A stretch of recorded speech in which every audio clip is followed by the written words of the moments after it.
जय हनुमान। दोस्तों जब रामायण में लंका जाकर माता सीता को ढूंढने की बात थी तो दो ऐसे वानर थे जो उड़कर समुद्र पार करने में सक्षम थे।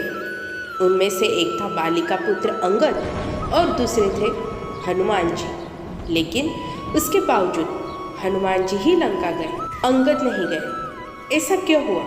आखिर अंगद को लंका में किस प्रकार का खतरा था?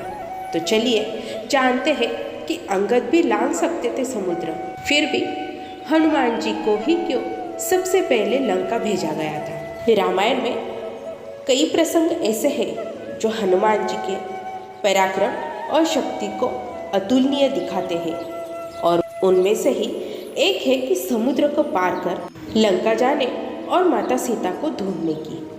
अधिकतर लोगों को यह पता है कि केवल हनुमान जी ही उड़ने में सक्षम थे, और वो ही इतने ताकतवर थे कि समुद्र की कठिनाइयों को पार कर लंका में प्रवेश कर सकते थे।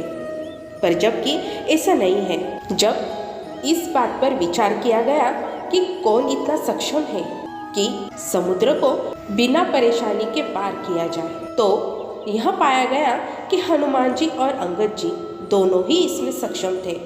अंगद बेहद ताकतवर था और लंका की परेशानियों का सामना कर सकता था, पर जबकि हनुमान जी तो अपनी शक्तियों को भूल बैठे थे और उन्हें जामवंत ने इस बात का एहसास दिलाया था कि वो उड़ पाने में सक्षम है। लेकिन इसके बावजूद अंगद को केवल एक कमजोरी के कारण उसे लंका नहीं भेजने का फैसला किया गया और हनुमान जी को भेजा गया। असल में अंगद को इस बात का शक था कि वो लंका तो जीवित चला जाएगा, लेकिन जीवित लौटकर नहीं आ पाएगा। तो आखिर अंगद जैसे पराक्रमी को लंका में किस बात से खतरा था? तो चलिए जानते हैं।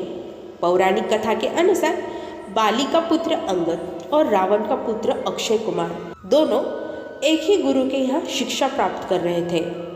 अंगद बहुत ही शक्तिशाली था और वो शरारत में अक्सर अक्षय कुमार को थप्पड़ मार देते थे। अक्षय कुमार अंगद के शक्तिशाली थप्पड़ को सहन नहीं कर पा रहा था और वो मूर्छित हो जाता था। जब यह घटना बार बार होने लगी तो अक्षय कुमार ने इस बात की शिकायत गुरुजी से की। एक दिन गुरुजी ने क्रोधित होकर अंगद को श्राप दे दिया कि अब यदि अक्षय कुमार पर तुमने हाथ उठाया तो तुम उसी क्षण मृत्यु को प्राप्त हो जाओगे।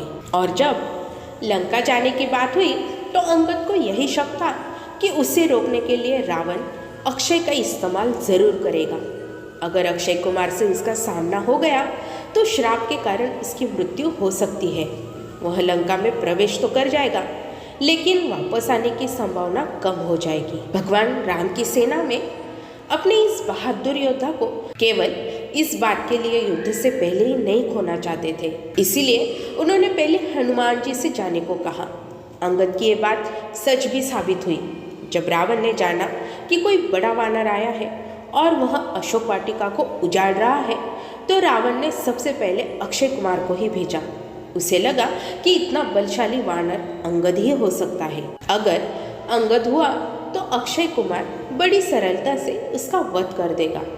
कथा के अनुसार जब हनुमान जी ने अक्षय कुमार का वध कर दिया और इसकी सूचना रावण को मिली तो उसने सीधा मेघनाद को भेज दिया और कहा कि उस वानर को मारना नहीं है, बल्कि बंदी बनाकर लाना है। मैं देखना चाहता हूँ बाली और अंगद के सिवाय और कौन सा वानर है जो इतना बलशाली है। तो दोस्तों, अगर आपको यह वीडियो अच्छा लगा हो तो इसे लाइक और शेयर ज़रूर कीजिएगा। सारे मिलके बोलो जय श्री राम, जय हनुमान।